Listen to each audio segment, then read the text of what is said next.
Bonjour dans ce nouveau numéro de Pas d'amalgame. On en est déjà au 7e épisode, j'ai envie de dire. Aujourd'hui, Ève n'est pas avec moi, elle est partie par Mons et par Vaux pour, je sais pas ce qu'elle allait faire, elle fait ce qu'elle veut dans son temps libre. En attendant, moi je continue à faire Pas d'amalgame et cette fois-ci, c'est peut-être l'une des émissions qui me réjouit le plus. Déjà parce qu'on a une invitée de marque que l'on va présenter dans 3 secondes parce qu'on va parler d'un sujet qui fait souvent débat, polémique, qui est la conversion. Et je pense que jamais l'émission n'a porté aussi bien son nom que Pas d'amalgame pour parler de conversion avec... Tu dis ça parce que je suis noire ? Exactement. Avec Laura Men, avec qui on va parler de conversion. Déjà, on va te dire une première chose, c'est Mazel Tov. Daraba. Parce que maintenant, tu fais partie de la famille. Ouais. Dans nos cœurs, c'était déjà le cas depuis quelques temps. C'est vrai. Et vrai. Je le sentais. Exactement. Donc, et on va parler de ta conversion, parce que maintenant, on peut le dire, c'est officiel, tu es converti au judaïsme. Au moment où on enregistre l'émission, ça fait combien de temps ? 1 semaine et 1 jour. 1 semaine et 1 jour que tu es passé au mikvé, c'est ça ? Ouais. Bravo. Et nous avons avec nous le Rav Michael Ben-Admon. Alors, juste 2 petites secondes. Qu'est-ce que tu fais ? Quel est ton parcours ? J'ai vu que tu as fait de la philosophie sur la tolérance dans la halakha. Juste ce que tu fais par rapport à cela. En fait, j'ai un parcours d'études de philosophie et de Talmud, halakha. Je suis dans l'éducation depuis à peu près 25 ans en Israël. Enseignement, à la fois en cadre universitaire, un petit peu en cadre scolaire également. Je forme des rabbins séfarades. Et là, depuis 1 semaine, je travaille avec l'organisation Atid Israël en tant que directeur éducatif. Donc c'est en fait aider à l'intégration de tout ce qui est Olim de France. On salue Lali Derey qui est également avec Atid Israël. Exactement. Et tu t'es également occupé de conversion pendant une dizaine d'années. Voilà, en fait on a habité pendant 12 ans à Sde Eliyahu, au kibbutz, et on était donc proche du kibbutz Ananativ. Donc j'ai enseigné pendant 10 ans à l'Ulpan de conversion, qui était à l'époque dirigé par le Rav Elikan, Zerono Livracha. Alors le Rav Elikan, pour ceux qui ne le connaissent pas, était un type absolument extraordinaire. J'ai eu l'occasion d'échanger quelques mails avec lui. Il faisait des réponses sur le site sheila.org, toujours extrêmement intelligente et drôle. Voilà. Donc j'étais là-bas pendant 10 ans, prof à l'Ulpan de Ananativ. Donc c'était vraiment connaître chaque année une douzaine de personnes qui venaient de pays francophones pour se convertir. Ça m'a vraiment ouvert les yeux sur le monde de la conversion. Et puis ensuite, donc, j'ai dirigé moi-même un programme à Rahanana de conversion pour des jeunes francophones, à ma façon. Avec ma façon de comprendre la conversion, qu'est-ce qu'il faut assister, qu'est-ce qu'il faut enseigner, comment se passe le Beddin. Et donc c'était une extraordinaire expérience pour moi. Et je pense qu'aujourd'hui encore, la conversion pose la question, en fait, c'est quoi être juif ? Une question que tout le monde se pose chaque matin. D'ailleurs, ce qui est intéressant, c'est qu'au moment où l'État d'Israël a été mis en place, le gouvernement a envoyé à des intellectuels, des écrivains du monde entier, cette question, c'est quoi être juif ? Alors bien sûr, les rabbins ont une réponse très simple, c'est celui qui est né d'une mère juive ou qui est converti selon la halakha, mais il y a eu tout un ensemble de réponses intéressantes par rapport à ça. Voilà. Donc moi, ce qui m'a intéressé, en fait, depuis 20 ans, c'était des questions vraiment d'altérité. Le statut du non-juif dans la halakha, par exemple, j'ai écrit un doctorat là-dessus. Il y avait du Lévinas dedans, je pense. Non, pas du tout. Ah, du c'est tout. original. Aucune lévinasserie. Aucune lévinasserie. Parce que c'est le truc pour bien faire dans les dîners en ville, on cite du Lévinas quelque part. Ah non, nous on l'a écrit, je l'ai écrit sans mettre le petit doigt en l'air et avoir les cheveux au vent. Aucune lévinasserie, c'était vraiment comprendre la halakha. Comme moi, pas de cheveux au vent. Voilà. C'était comprendre le statut du non-juif dans la halakha, en quoi est-ce que le non-juif pose ou pas problème dans la halakha. Donc Okay. c'est un sujet passionnant. Et puis à la suite de ça, évidemment, je me suis intéressé à la question de la tolérance.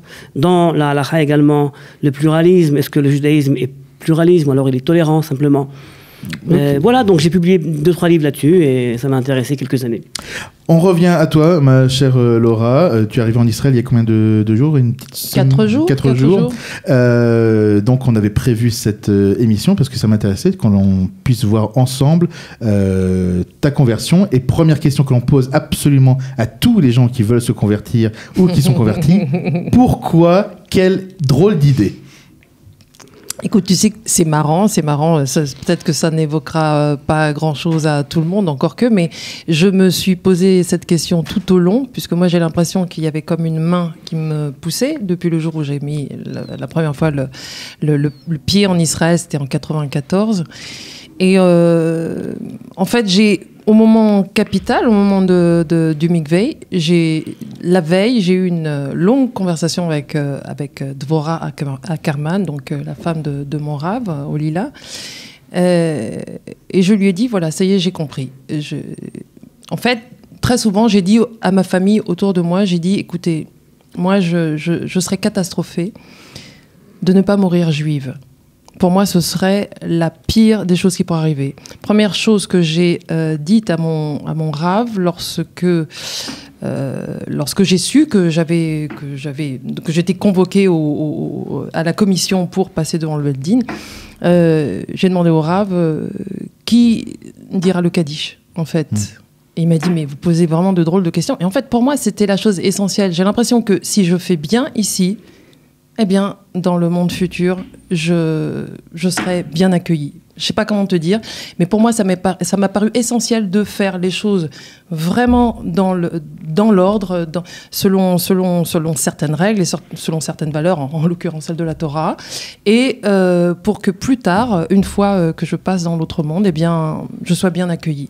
Alors, c'est peut-être un délire, mais j'ai l'impression, plus j'étudie, et plus pour moi ça a du sens, en particulier quand on étudie avec le Rav Grandstein, le Derer Hachem.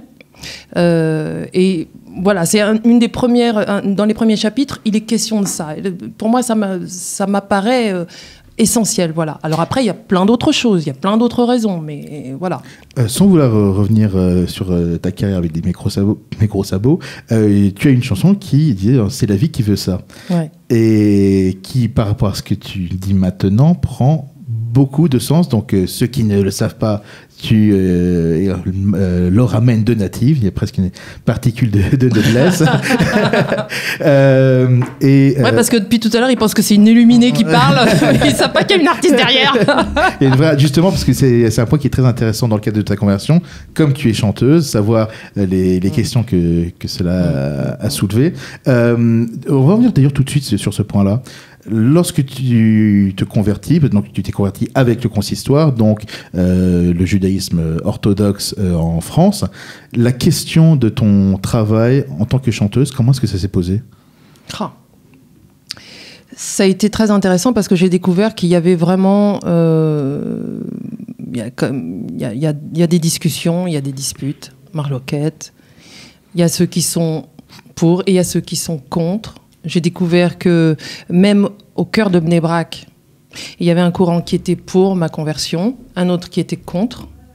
Donc il a fallu trancher et que je donne certaines garanties. Moi, au départ, je me suis adressée au consistoire quand on m'a dit, certainement pour me dissuader, que ça prendrait 5-10 ans. Je me suis dit, bon, après tout, puisque ça va être aussi difficile, autant aller au cœur de l'orthodoxie. Et donc, je suis venue à Bnei Brak. Et à Bnei Brak, on m'a expliqué pas mal de principes. On m'a renvoyé vers le Rav Grandstein, donc à Paris. Et le Rav Grandstein, on a énormément étudié, énormément discuté de la façon dont je pourrais continuer à exercer ce métier, compte tenu de mon âge.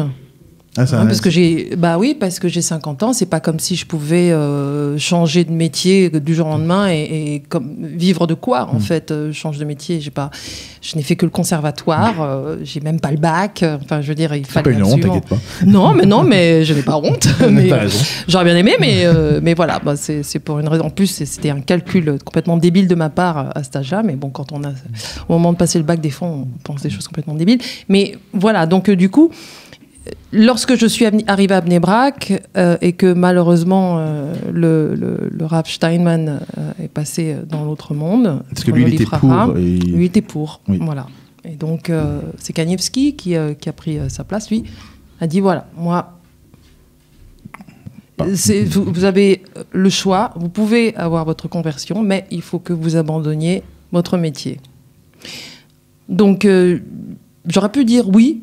Et puis avoir ma conversion, et puis après, Sauf que je voulais me convertir dans la vérité de ce que je suis. Donc je n'ai pas voulu. Le Rav Goldstein m'a accompagné d'ailleurs à Bnei Brak. C'est-à-dire à quel point vraiment... Et en fait, j'ai dit non. Et donc je me suis dit, bon... Je suis rentrée en me disant, je serai juive libérale qui vit un peu comme une orthodoxe. Voilà. Parce que je suis Shomeret Shabbat et Shomeret Yom Tov. Et en fait, à un moment, il s'est trouvé que par hasard, j'ai rencontré Gilles Bernheim, ancien grand rabbin de France, à qui j'ai posé cette question de façon tout à fait candide. Il y a des personnes au consistoire qui m'ont dit non, vous êtes artiste, vous ne pourrez pas être converti. Bon, je lui ai posé la question, je lui ai dit, en tant qu'ancien grand rabbin, que pensez-vous de ma candidature, à savoir d'être une femme de mon âge et le métier que j'ai, est-ce qu'une femme peut prétendre à devenir juive? Et il m'a répondu cette phrase qui a fait que j'ai failli m'effondrer en larmes, parce que ça faisait déjà 5 ans de méandre et de... parce qu'il faut savoir, je fais une parenthèse, mais j'ai obtenu d'abord une conversion libérale, parce que tout le monde de mon entourage disait, bon, on te connaît, tu vas devenir orthodoxe ultra, vas-y, mollo. Bon, pour rassurer tout le monde, j'ai fait une conversion libérale. Alors, juste sur ce point-là, il faut savoir que lorsqu'on fait une conversion libérale, ça n'empêche absolument pas de faire une conversion orthodoxe. D'ailleurs, en Israël, parce que je connais un petit peu ce cas-là, lorsqu'une personne passe par libéraux, on peut dire au Beit Din en Israël qu'on est passé par là et ça ne pose pas de soucis particuliers. Oui, mais d'ailleurs, justement, on m'a posé la question, même dans le monde libéral, où j'ai beaucoup d'attaches. Je veux dire, ce sont des personnes qui m'ont ouvert les portes de l'étude, on va dire, et de la compréhension de beaucoup de choses.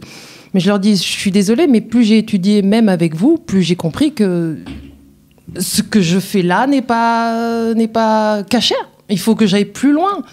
Donc, je me suis dit, autant pour vous, ça peut vous correspondre, et pour moi, c'est en cela l'acceptation d'une pluralité dans le judaïsme et dans le peuple.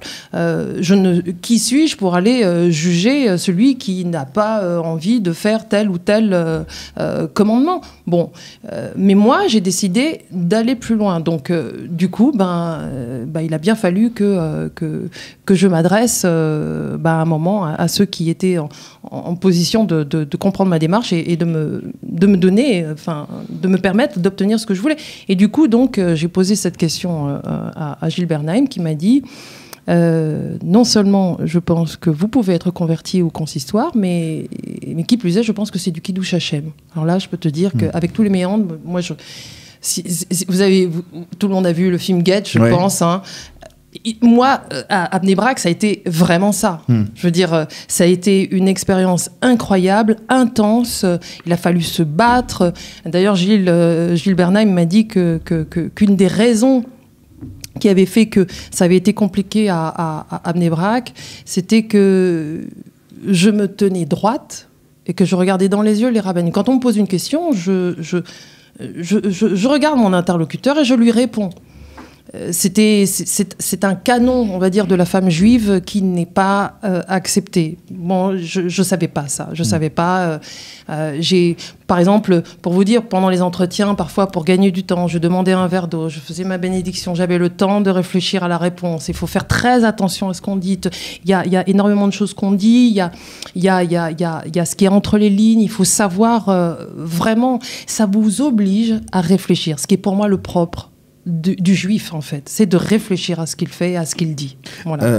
Michael, est-ce que toi, tu as déjà eu ce genre de situation où des personnes se retrouvaient dans un choix un peu cornélien entre la conversion et autre chose? Ça peut être la chanson, ça peut être autre chose, mais est-ce que tu as déjà vu cela? Comment est-ce que ça se réglait?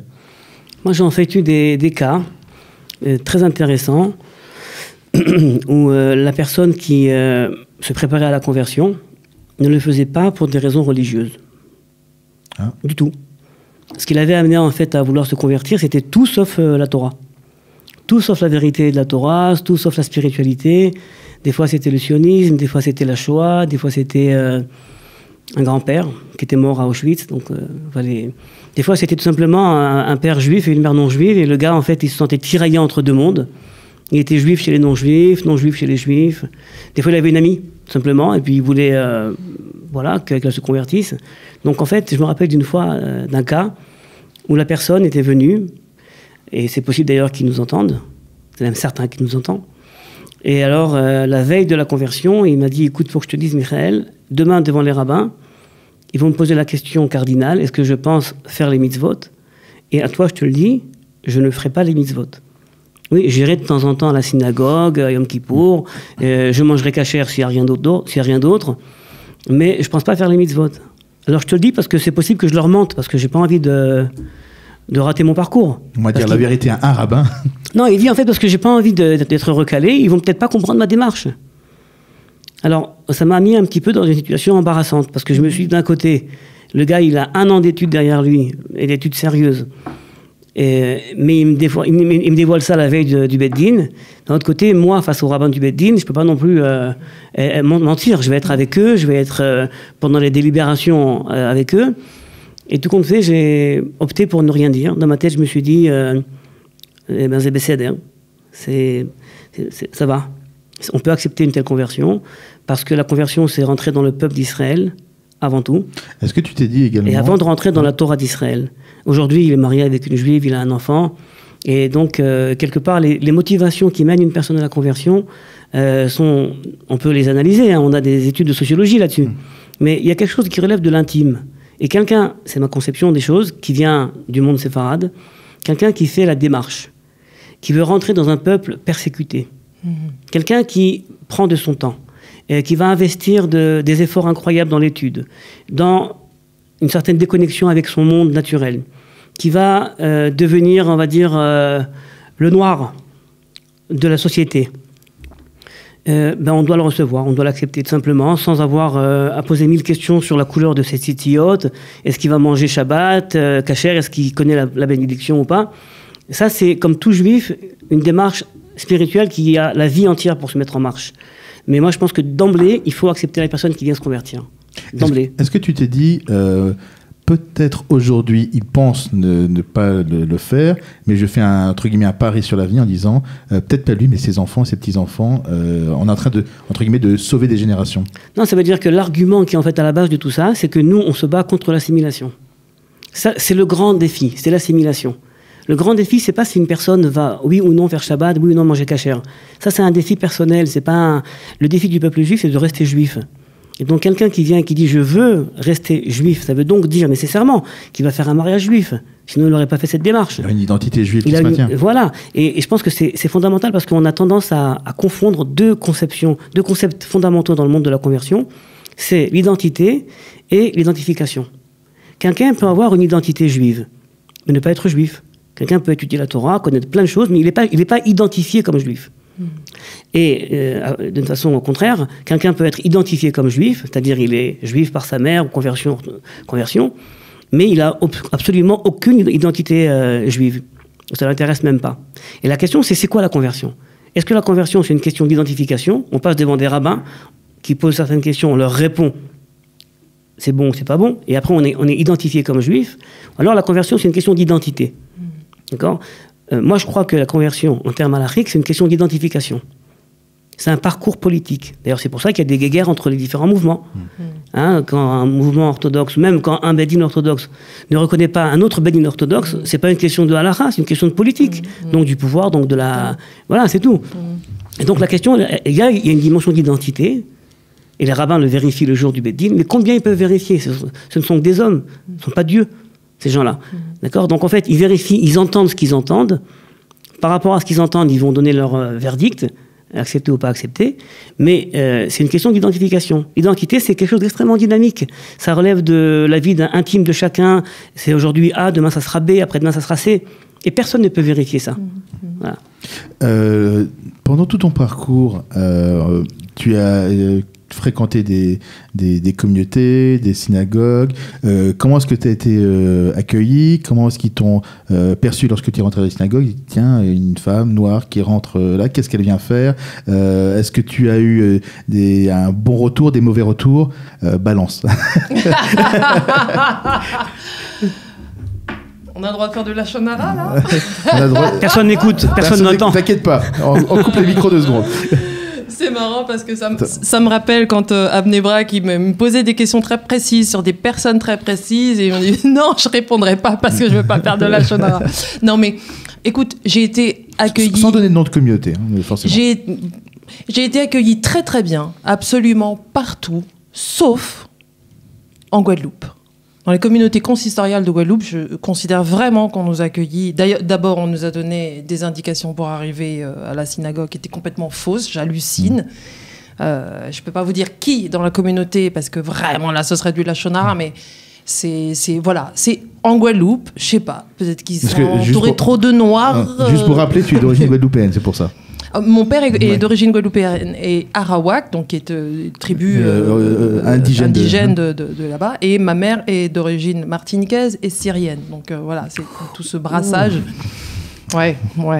Donc voilà, mais vraiment c'est le seul endroit où je peux dire que j'ai eu un mauvais souvenir. Mais il m'est arrivé de passer des moments, parce que évidemment quand on rencontre des personnes dans la communauté, il y en a qui appartiennent au mouvement de ma sortie, il y en a qui sont traditionnalistes, il y en a qui sont orthodoxes, voire dits orthodoxes ultra, encore que pour moi ça n'a personnellement, ça n'a aucun sens.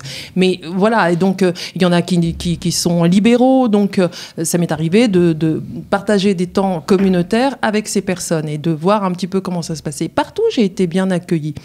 Peut-être un peu quand même pas super bien chez les massortis.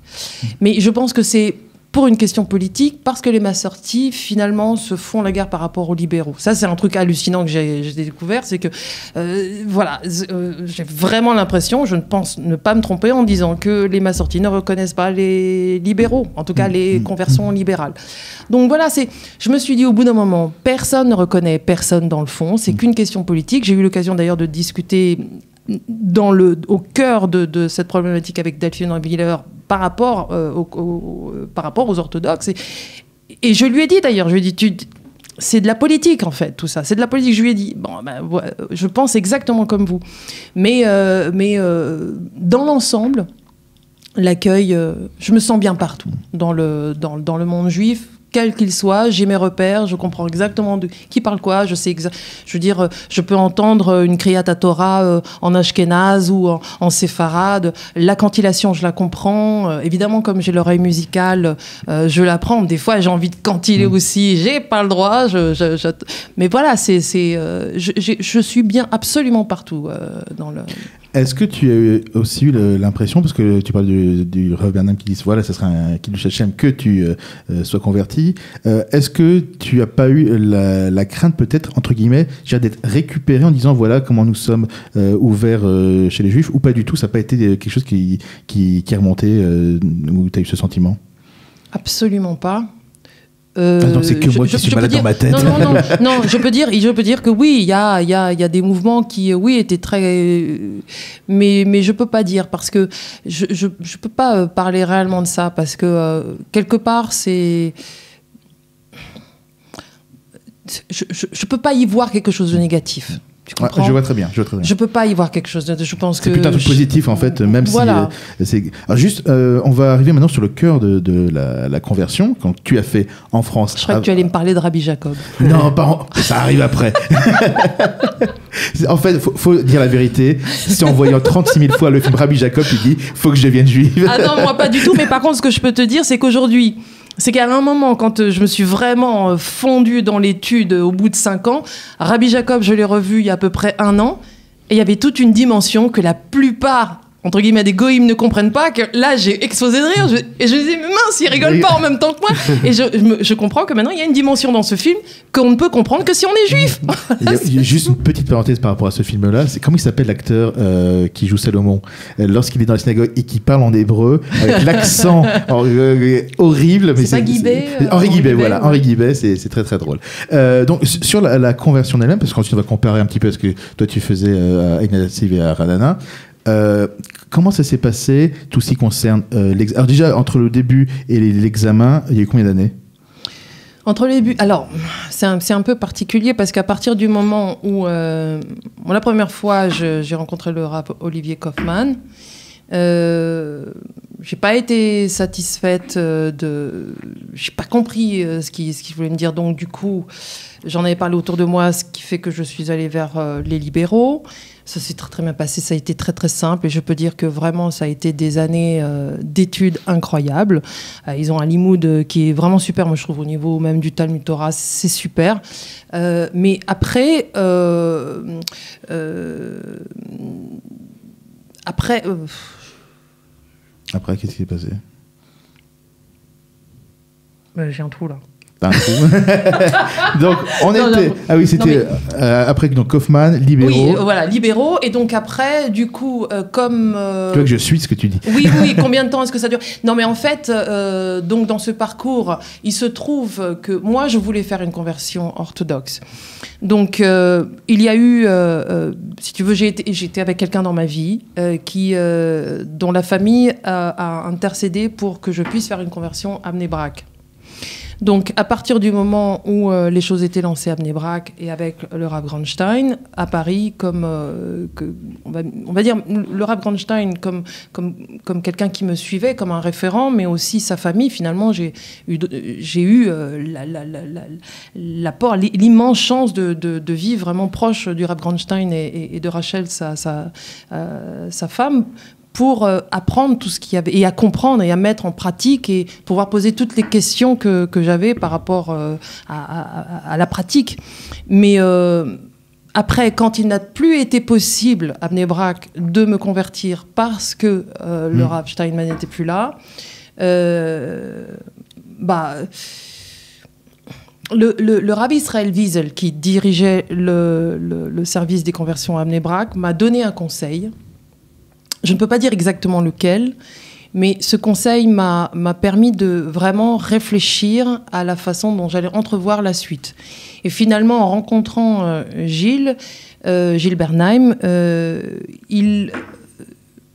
disons qu'il m'a permis de pouvoir bien comprendre ce qui n'avait pas fonctionné et de pouvoir entrevoir cette démarche auprès du consistoire de façon complètement différente de ce que j'avais fait auparavant. Donc, et à partir du moment où j'ai rencontré le rabbin Marciano, donc directeur du service des conversions au consistoire, que le dossier a été ouvert. Il y a eu plusieurs rendez-vous, il a fallu vérifier mes compétences et tout ça. Il y a eu des moments où c'était difficile. Il me disait, par exemple, il y a une fois où vraiment ça m'avait énervé. Forcément, on passe par des moments de grande frustration où il me dit, voilà, sur telle question, vous n'avez pas répondu, donc moi, je ne vous donne pas assez à l'examen. Et je dis, mais comment? On va me poser pratiquement 310 questions. Si je réponds pas à une, est-ce que ça fait que tout l'examen, il n'est pas bon? Non, c'est comme ça. Donc, du coup, mais après, ce que je découvre aussi, c'est à quel point, on va dire, si réellement tu te fonds, si tu crois justement aux décisionnaires de du monde juif, on va dire orthodoxe, à quel point est-ce que tu considères que c'est un pouvoir coercitif? À quel point est-ce que tu te soumets à une décision? Moi, par exemple, je ne pose pas une question à mon rabbin si c'est pas pour l'appliquer derrière. Tu vois ce que je veux dire? Donc, à partir de ce moment-là... Combien d'années? Bon, alors l'année dernière, j'ai fait donc ce rendez-vous avec le Rav Marciano. Et il se trouve qu'on m'a proposé de passer l'examen pour avril dernier. J'ai bûché comme une malade et j'ai réussi. J'ai pas été au rattrapage directement. J'ai été à la commission et j'ai eu mon bac et voilà. Tu l'as eu finalement? Oui, je l'ai eu finalement. Et alors donc moins d'un an, mais si aujourd'hui je pouvais lancer un message au consistoire, je dirais mais il faut assigner. Il faut permettre à chaque candidat d'avoir une famille référente. C'est pas possible d'être comme ça en se disant que voilà, tu lis des livres, tu apprends, et puis à un moment tu vas répondre à un questionnaire. Tu as dit 310 questions, c'est ça? Pratiquement, oui, 310 questions, et pas des moindres. Hein. Comment ça se passe? Comment ça se passe à Ena Hatziv? Comment ça se passait à Ranana? Non, il y a des cours qui sont des cours, évidemment, un peu des cours de pensée juive, des cours de halakha, Shabbat, les fêtes, Kashrut, Nida, Tarat Mishpacha. On dirait les grandes pierres, quoi. Mais moi, j'ai toujours pensé que le cours de pensée juive était le plus important. Pas parce que c'est moi qui le donnais, parce que un petit peu aussi. Non, parce que véritablement, quelqu'un qui se pose la question foncièrement, c'est quoi être juif? Pourquoi est-ce que je vais me tremper dans un petit bain? Et puis si je suis un homme, je vais faire la circoncision, et puis après ça, je vais être juif. Donc ça, c'est extrêmement technique en fait. Il s'est passé quelque chose physiquement, mais spirituellement, sans avoir des considérations mystiques. Ça veut dire quoi sur moi? Donc je crois que le principal, c'est de donner les outils aux personnes qui veulent se convertir, de comprendre c'est quoi rentrer dans le monde juif. Et leur parler comme à des adultes, pas comme à des enfants. Très souvent, on a l'impression qu'une personne qui ne connaît rien, il faut lui parler comme un enfant de 6 ans, 7 ans, comme en CP. Alors que moi, je considère qu'il faut parler à des adultes comme à des adultes. Donc ça, c'est une chose. Donc le Beth Din, pour sa part, lui, a évidemment certaines questions qu'il pose à chaque fois sur les piliers de foi de Maïmonide. C'est un choix. Moi, je pense qu'on pourrait changer de question de temps en temps, mais bon, c'est facile d'avoir les mêmes questions, comme ça on a les mêmes réponses. Ils ont la tâche facile, certaines fois. Est-ce qu'ils s'arrêtent sur des petits détails? Certaines fois. Je me suis rendu compte d'un truc important, c'est que les rabbins au Beth Din, en fait, avaient développé une aptitude, encore une fois, c'est pas de la mystique, peut-être de la psychologie, à voir dans le candidat s'il est prêt ou pas à passer le cap. Et certaines fois, j'ai vu des rabbins qui ont recalé un candidat sur une question absolument débile. Qui est la mère de Moshe? Bon, c'est vrai que la personne qui se présente devant le Beth Din et qui n'a pas la réponse, il est mal, quoi. C'est un truc évident, élémentaire, a priori. Mais d'un autre côté... Même moi, je le sais, c'est pour... Voilà, mais d'un autre côté, si tu ne le sais pas, c'est pas ça qui doit te recaler d'être juif. Tu l'apprendras après-demain, si c'est pas aujourd'hui. Mais je me suis rendu compte qu'en fait, quand ils ont recalé sur une telle question élémentaire, c'est pas parce qu'ils ont imaginé que c'était honteux de ne pas savoir la réponse, parce qu'ils avaient perçu autre chose. Encore une fois, le Beth Din en Israël, ils reçoivent chaque jour des dizaines de personnes. Hein. Donc ils connaissent, ils envoient de tous les cas. Donc quelque part, ils posent des questions. Et le moment le crucial, c'est le moment qui, moi, m'avait à chaque fois fait pleurer. Moi, les rabbins et tout le monde, c'est le moment où on dit au candidat, lève-toi et récite le schéma Israël. Et là, aucun œil ne peut rester. Ouais. Et je me suis souvent posé la question, pourquoi, à ce moment-là, il y a une grande émotion. Et je crois en fait que quelqu'un qui cherche une spiritualité au quotidien, il a du mal à la trouver. On n'a pas de révélation au quotidien. Ah, ou alors on est fou. Mais par contre, on a... Je suis folle. C'est ce que j'allais dire. Mais bon, j'ai pas dit que c'est interdit d'être fou, hein. Mais J'adore. Je sentais juste à côté, je dis oh là là. Mais par contre, à ce moment-là où la personne reçoit sur lui le Kabbalat Torah Mitzvot, pour moi, c'est comme un psychodrame du Mont Sinaï. On revit le Mont Sinaï à ce moment-là. Ouais. C'est comme si on se relève. Et là, on reçoit la Torah de nouveau. Et c'est pas tous les jours, et chacun qui a le privilège de pouvoir recevoir la Torah de nouveau. Si je peux juste ajouter une petite chose, si ceux qui nous écoutent, si un jour vous avez la possibilité d'aller à un mikvé le jour des conversions, allez-y, c'est comme une maternité. Hein. Quand je dis, c'est pas juste une image poétique, non, c'est une vraie maternité où on voit les gens qui sortent. Bon, moi, j'ai jamais rentré dedans, mais et lorsqu'on voit les gens sortir, ce sont vraiment des nouveau-nés. C'est extrêmement surprenant. Alors moi, qui ne suis pas du tout spirituel comme ça, c'est vraiment très étonnant. Il y a ce côté maternité. On voit des adultes naître. Alors déjà parce qu'on sait que le mikvé, on se trempe nu, sans rien, sans vernis à ongles pour les femmes, etc. Donc il y a ce côté naissance. J'allais dire born again, mais la symbolique du mikvé, c'est véritablement la renaissance comme un embryon. Dans l'eau du mikvé, c'est la renaissance, c'est vraiment ça. Toi qui es la seule à pouvoir nous dire, quel est ce sentiment lorsque on se trempe dans le mikvé et qu'on en ressort à la seconde où on en ressort? Écoute, en même temps que vous parliez de ça, je vois mon pied rentrer dans l'eau, les premières marches. Et moi, je voyais tout le monde pleurer autour de moi, tous ceux qui ressortaient, même avant, émus, anxieux. Et quand ils ressortaient, c'était des applaudissements. Et quand ça a été mon tour et que je suis rentrée, effectivement, nue, avec la balanite, mais d'abord pour pouvoir répéter, parce qu'ensuite, une fois que les rabbins sont là, qui vous font répéter toute cette phrase, et ce contrat que vous avez signé auparavant, vraiment, où vous engagez, où vous portez donc cette robe qui flotte jusqu'à vos pieds. Qui est lourde. Qui est très lourde, et que vous avez les mains, les doigts écartés, les jambes écartées, que vous ne touchez pas les parois et que vous devez absolument pas plisser les yeux, ni ouvrir les... Enfin, je veux dire, là, quand j'ai rentré le premier pied, deuxième pied, là, elle avait dû sortir en plus à Balanite, mais là, toute seule, je me suis effondrée en larmes. Par contre, quand les rabbins sont rentrés, j'étais là, yes. J'étais trop contente. Et je pense que ma réaction n'était pas pour eux, ils se regardaient un petit peu, elle a l'air hilar, mais moi j'étais trop contente. Honnêtement, entre la victoire de la France et la Coupe du Monde et le Ligue V, quel était le mieux? Écoute, je vais te dire, c'est un ensemble de choses. Moi, j'y vois vraiment comme des signes, justement. C'est pour ça que je pense que je suis folle. Franchement, j'ai passé le cap des 50 ans cette année. Tu les fais pas. Bah, merci, Toda Rabba. Mais il y a un endroit où je vivais, où vraiment, c'était mon endroit, mais j'ai dû le quitter. J'ai donc déménagé dans un autre endroit. Ma fille a eu 18 ans. J'ai obtenu ma conversion.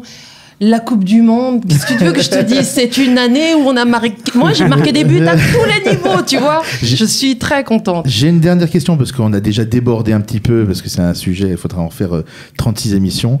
Dernière question, est-ce que maintenant que tu es converti, tu envisages la LIA ou pas?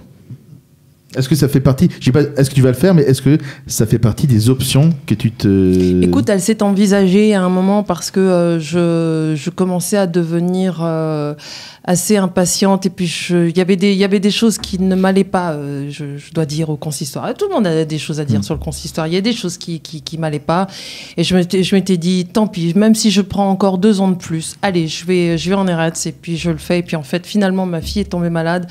Le grand rabbin Gilles Bernay m'a demandé d'être patiente et d'attendre que le moment viendrait. Et à un moment, quand le grand rabbin vous dit de patienter et d'attendre, je me suis pas sentie... Et puis de toute façon, effectivement, ma fille est tombée malade et je ne pouvais pas faire autrement, il n'y avait pas le choix. Mais je suis absolument ravie de la façon dont ça s'est passé parce que si j'étais effectivement partie, je partais encore dans des méandres. Mais est-ce que maintenant, tu te dis peut-être dans les 2 ans, 5 ans, 10 ans, ça fait partie des éventualités? Ah ben, si tu entends, ma fille va te dire, de toute façon, je sais très bien que maman, sa retraite, ça va être ici. Il va falloir qu'elle vienne me voir ici.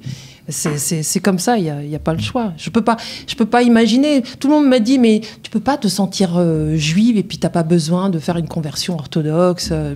Je dis, comment te dire pour vraiment sentir ce que je ressens et donner du sens à ce que je fais, donner du goût, du tam à ce que je fais, il faut que ça passe par le religieux. Je sais pas comment te dire. C'est évident. Il faut que chaque fois que je sais pas, à chaque fois que je prépare Shabbat, c'est une tonne de trucs. Et puis à chaque fois, le dernier truc que j'ai oublié de faire est tu vois, D'ailleurs, je me suis dit, c'est bon, je vais me faire des listes et tout. Ça va être nickel et tout machin. Mais bon, j'ai peur de faire les choses automatiquement au bout d'un moment. C'est ça qui me fait peur.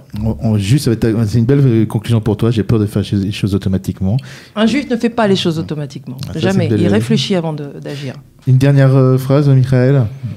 Moi d'abord, j'admire le parcours et le courage, parce que. D'ailleurs, c'est une phrase qui revient souvent chez les juifs de naissance. C'est lorsque l'on voit moi, j'ai vu des juifs en pleurs devant des convertis. Je vais même te dire, le Rav Israël Wiesel m'a dit, de toute façon, madame, vous avez eu le courage de venir jusqu'ici à Bnei Brak.